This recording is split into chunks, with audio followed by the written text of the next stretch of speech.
물속에 사는 용과 민물에 사는 가오리가 있다는 사실을 알고 계십니까? 오늘은 서울 응암동에 위치한 아쿠아스카이피쉬를 방문하였습니다.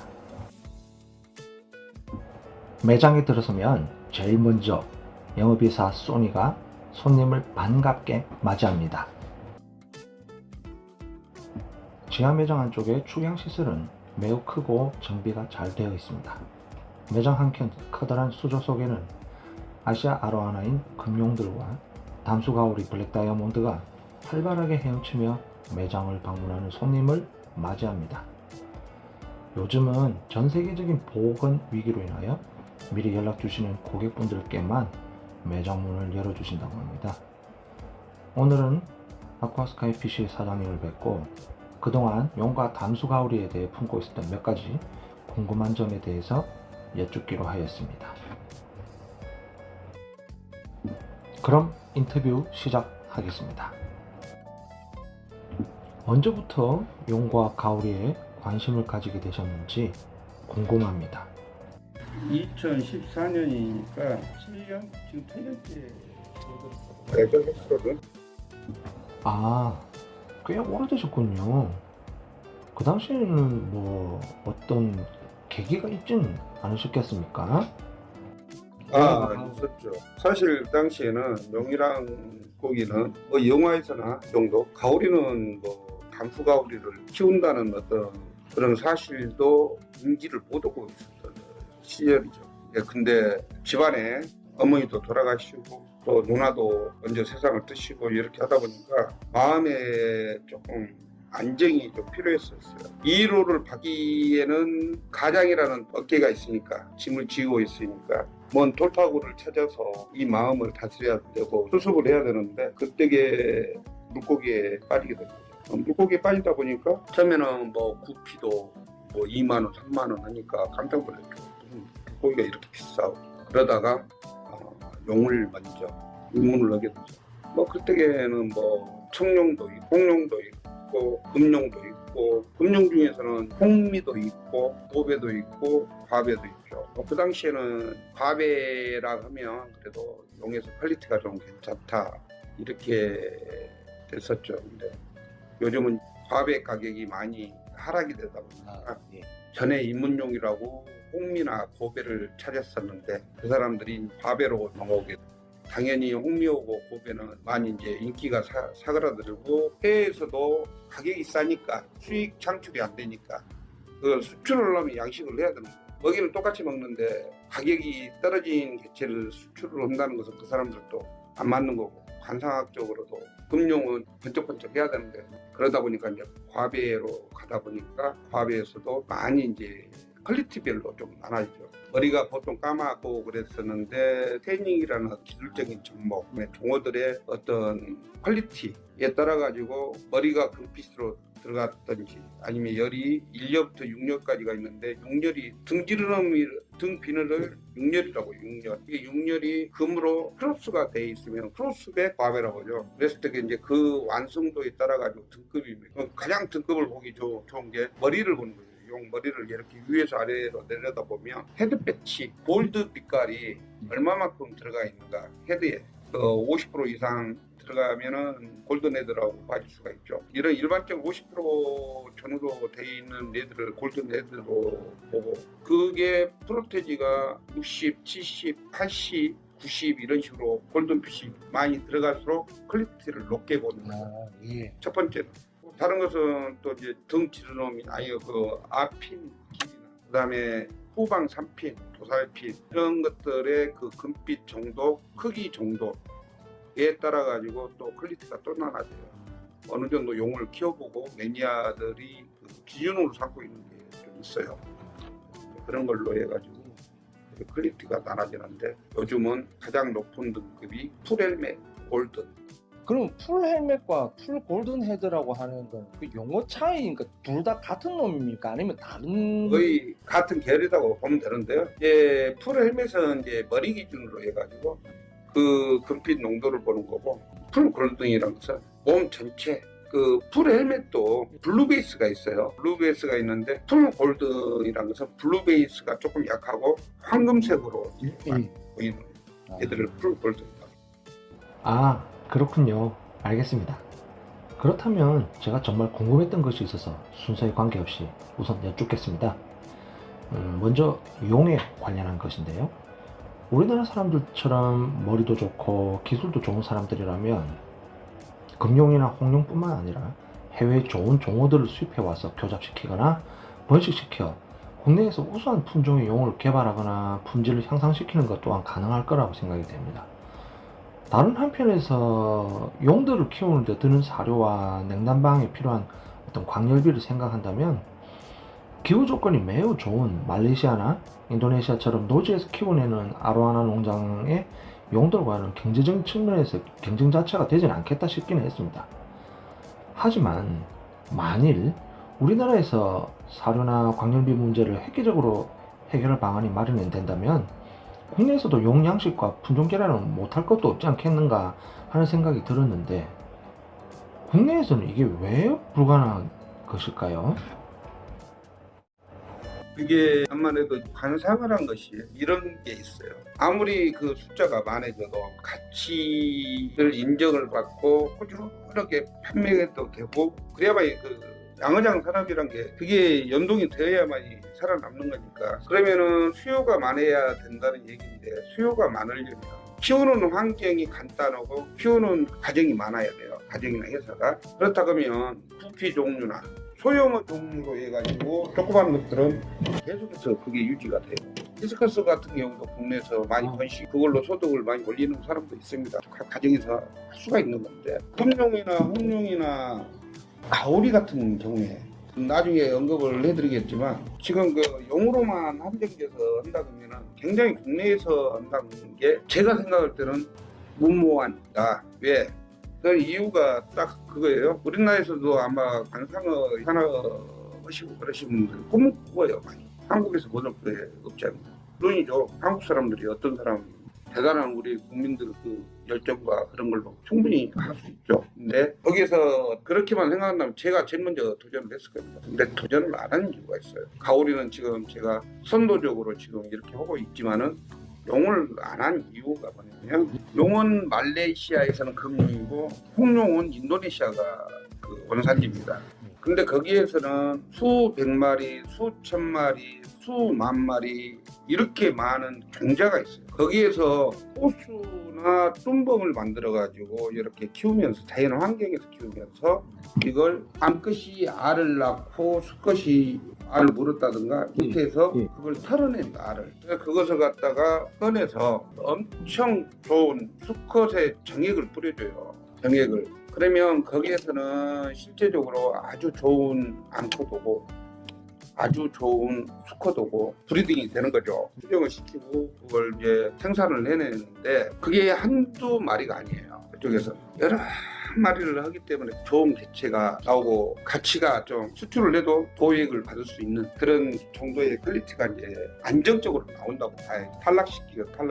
근데 국내에서는 기껏 해봐야 수입을 해와서 여기서 키우고 어떤 애를 갖다가 어디 양어장을 파서 키울 수 있다 하더라도 상대가 안 되는 거죠. 투자 생산 능력이 상대가 안 돼요. 우선 출발이 그렇게 되고 또 아까 사회자님께서 말씀하셨다시피 사료비나 기후 조건이 다르기 때문에 우리나라는 사계절이 있어요. 그렇기 때문에 겨울에는 난방비라든가 그렇죠. 그거 정말 이 좀 얘들이 민감한데 그것을 갖다가 유지하는데 그 유지 비용이 충당이 안 돼요. 그래서 그런 부분 때문에 안 되는 거지 우리 한국의 기술력이 떨어지거나 안 되는 거죠.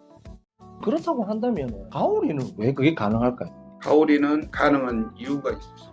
가오리는 사람의 손을 별로 안 타도 돼요. 첫 번째가. 그 다음에 두 번째가 수조 안에서 적당한 대형 썬포 수조 안에서 조미가 가능하다. 사람이 의도적으로 이렇게 안 해도 암컷이 있고 수컷이 있으면 새끼가 나옵니다. 기술이 없어도요. 물만 잘 맞춰주고 물 관리만 잘하면 다 돼요. 그래서 가오리가 왜 그러면 퀄리티 부분에서 좀 떨어질 수도 있지 않겠느냐 이렇게 생각할 수도 있겠지만 한국에서는 하이브리드를 안 하고 정통 순수 혈통을 갖다가 계속해서 브리딩하는 작업을 했어요. 그러다 보니까 나름대로 시장이 있죠. 정통 가오리, 정통 불다에 대해 가지고 순혈 숙녀율 불가에 돼가지고 한국 사람 쓰나 하이브리드를 별로 안 좋아합니다. 유전력이 항상 예쁜 애가 둘 다 가오리의 특성을 가지고 태어나야 되는데 거기에서 갑자기 이상한 플레이 문양이 나온다든가 꼬리가 길게 나온다든가 크면서 색깔이 누래진다든가 이런 부분들이 그 하이브리드들이 보여주는 특징인데요. 블랙 다이아몬드들은 말 그대로 정말 바탕색은 좀 까맣고 스팟은 흰 스팟으로 좀 깨끗한 색이 커갈수록 그런 색깔이 예쁘죠. 우리나라 국민들이 검정색하고 흰색을 굉장히 좋아해요. 옷을 입어도 우리가 좀 신사 같은 멋짐이 좀 있어요. 블랙 다이아몬드하고 그래서 이제 그렇게 되고 그 가오리를 종업감하고 또 암컷을 좋은 것을 같이 넣어주면 키가 예쁘게 나와요. 그것은 어떻게 확인이 되기 때문에 혈통이 확인이 되기 때문에 이건 되는 거죠. 자, 그러면 요약을 하자면은 가오리는 되는데 용이 안 되는 이유는 사람의 손과 관리가 개입돼야 되는 그 차이로서 갈려지는 거군요. 그리고 방금 전에 말씀드렸다시피 사료비와 광열비 이런 거에서는 도저히 경쟁이 되지 않기 때문에, 그리고 용은 성격 자체가 굉장히 예민하기 때문에, 그래서 범위가 넓어야 돼요. 그런 그 마리수를 다 채울 수가 없어요. 내가 굉장히 예쁘고 좋은 용을 갖다가 해서 그 용이 알을 낳을 것이라고 보장을 못 받는 거고 그렇잖아요. 예. 국내에서 알을 낳은 적이 있는 것은 몇 번의 사례는 있었어요. 알 낳으면 뭐예요? 그렇지. 수컷의 정액이 필요해요. 근데 가오리는 쌍으로 넣어놓거나 암컷 3마리, 4마리, 수컷 1마리만 있어도 암컷 4마리를 다 임신을 시킬 수가 있어요. 그래서 정어 하는 거예요. 그러니까 잘생긴 그러니까 어떻게 보면은 그 두 물고기 간의 어떤 성격 차이라고도 볼 수 있겠네요. 일단 번식이 되느냐 안 되느냐 그런 게 번식은 어차피 용도 번식은 되죠. 그러니까 지금 뭐 말레이시아가 됐든 인도네시아가 됐든 번식을 지금은 인공적으로 번식을 해서 그걸 수출을 하는 거예요. 우리나라에 지금 들어오는 게 야생은 없습니다. 야생이다 하는 사람 그 밀수 신고하시면 돼요. 맞습니다. 1급 사이테스여가지고 국제 멸종 위기종이에요. 1급이에요. 그러니까 저희가 용을 수입할 때에도 그 나라에서 수출허가가 나오면 우리나라에 그 저희 수입을 하는 사람이 환경청에 수입허가를 받습니다. 예, 보통 그 기간이 2주일에서 한 달 걸려요. 허가가 떨어지면 그때 수입이 가는 겁니다. 그러면 용에 대해서 칩을 박아서 와요. 칩을 박아가지고 거기다 인증서가 함께 오죠. 알겠습니다. 진짜 궁금했었어요. 궁금증이 해결이 됐고, 그러면은 이게 제가 오늘 제가 인터뷰 따고 싶었던 내용 중에 딱 그게 정말 궁금했던 거예요. 용이 왜 우리나라에서 번식 시도를 안 하면 양식 시도를 안 하는지까지 알고 싶었고, 두 번째는 그렇다면 왜 가오리는 가능한가, 그게 알고 싶었었습니다. 진짜. 알겠습니다. 자, 그렇다면 끝으로 용과 가오리를 키워야 하는 이유 3가지와 용과 가오리를 키우지 말아야 하는 이유 3가지를 말씀해 주시면 감사하겠습니다. 굉장히 어렵고 난해한 용은 키워야 될 이유부터 제가 말씀드릴 1가지가 될지 2가지가 될지 3가지가 될지 10가지가 될지 그냥 순대로만 이렇게 딱 쓴다 그러면 용하고 가오리는 사람의 눈을 마주칩니다. 눈을 이렇게 돌리면서 사람을 눈을 마주쳐주고 앞에 와서 살랑살랑 그래요. 이제 우리가 좋게 표현하면 교감이다. 교감을 한다. 우리가 반려견이나 반려동물하고 교감을 하잖아요. 자기 사랑해주면 알고 용과 가오리는 그걸 알아요. 그래서 주인이 앞에 가면 앞에 와서 꼬리도 흔들고 눈도 마주치고 자꾸 그래요. 그럼 밥 주면 또 좋아하고 그런 교감에 우리 사람들 마음을 갈 곳 없는 마음이 많이 힘들었을 때게 이렇게 위로가 된다는 거. 그 다음에 또 다른 이유를 말하자면 반려로서의 교감이나 이런 걸로 해서 즐거움을 주기도 하지만은 용과 가오리는 사람의 지위를 또 표현해 주기도 합니다. 그게 무슨 말씀이시죠? 전에 봐보면 옛날에 중국이나 유럽, 미국 이런 정도에서 물고기를 돈도 재산도 그다음에 권위가 있었던 사람들이 키웠던 게 용이에요. 이름 자체가 용이라는 이름을 넣어준 거잖아요. 중국은 용은 왕을 뜻해요. 고기의 왕이에요. 그래서 내 친구가 온다든가 우리 집에 처갓집 식구가 온다든가 이럴 때 어깨에 좀 힘이 들어가요. 오시는 분들이 먼저 그냥 아 너무 예쁘다, 야 이거 무슨 물고기냐고 물어볼 때게 나름대로 내 아내까지도 흐뭇하게 이렇게 좀 얼굴에 미소가 지어지니까 그런 것 때문에 이렇게 해요. 처음에는 가족 간에 좀 트러블도 있어요. 워낙 큰 수조가 들어와야 되니까. 그런데 그게 일거에 해소가 되죠. 이제 그런 있으면. 그리고 세 번째 이유라면 그냥 행복해요. 내가 바라보고 있으면. 어쩔 때는 뭐 심한 고민이 있었어. 아우 생각이 싫은데 자꾸 그냥 머리를 맴돌고 일에 손도 안 잡혀. 근데 어느 순간에 얘를 밥을 주고 물갈이를 내준다든가 이렇게 할 때 그 근심과 시름이 어느샌가 사라지고 없어요. 머리를 비우기가 굉장히 좋아요. 사람들이 옛날에 그 불면증 걸리면 잠 안 오면 하나부터 100까지 쉬어라, 잠 들 때까지 쉬어라 그러는지만 그게 심술이니까 그렇잖아요. 얘네들 보고 있다가 보면 지치면 얘 보면서 봤다 보면 스르르 잠들어요. 그렇게 예, 그렇게 됩니다. 이런 좀 집이 어느 정도 공간이 생긴다면 큰 의왕도 놓고 그 앞에다가 안마 의자 하나 딱 놔놓으면은요. 아 이게 기가 막힙니다. 키우지 말아야 될 이거 진짜 이게 더 어려운. 우리 매니아한테는 더 어려운 건데요. 키우지 말아야 된다는 게 아니라 키우지 말아야 될 사람 이렇게 일단은 물갈이를 하기 싫은 사람. 자.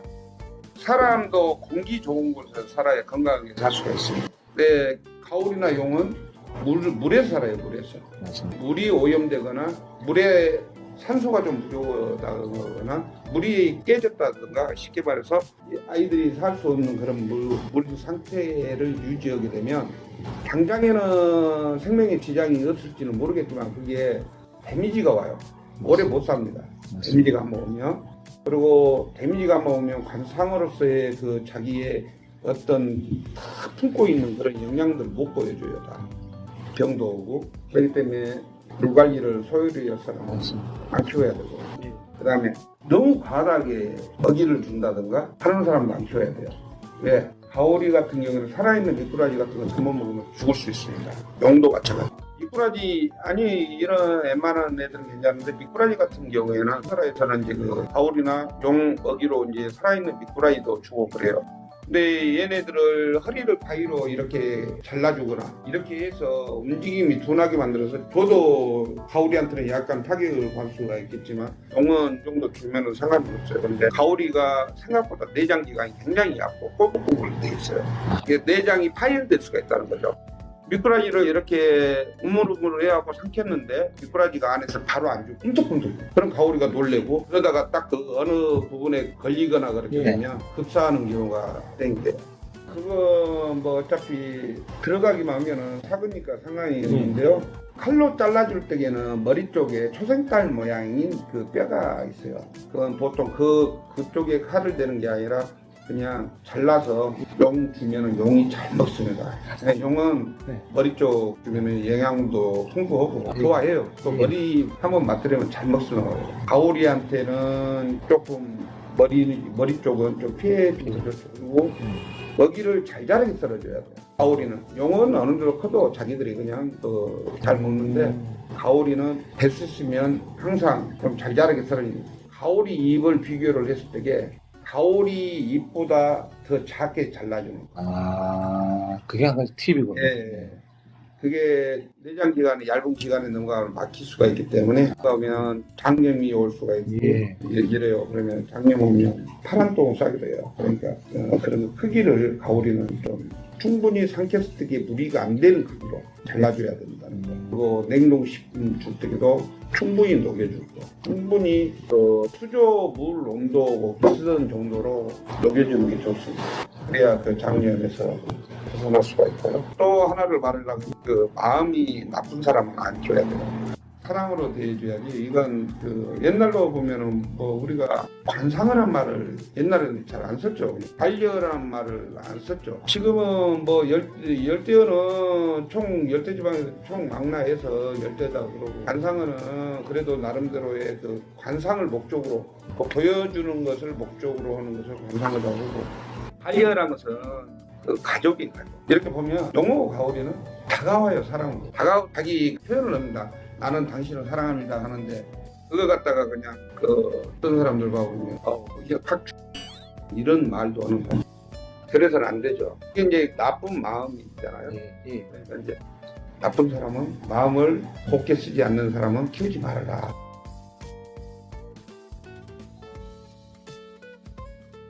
그야말로 어리석은 질문들에 대해 수준 높고 재치 넘치는 답변들을 주셨습니다. 게다가 사육에 도움이 되는 팁까지도 알려주셨고요. 여러모로 유익한 시간이었습니다. 긴 시간 내어 시청해주신 여러분께도 진심으로 감사의 말씀을 드립니다. 또 뵙겠습니다.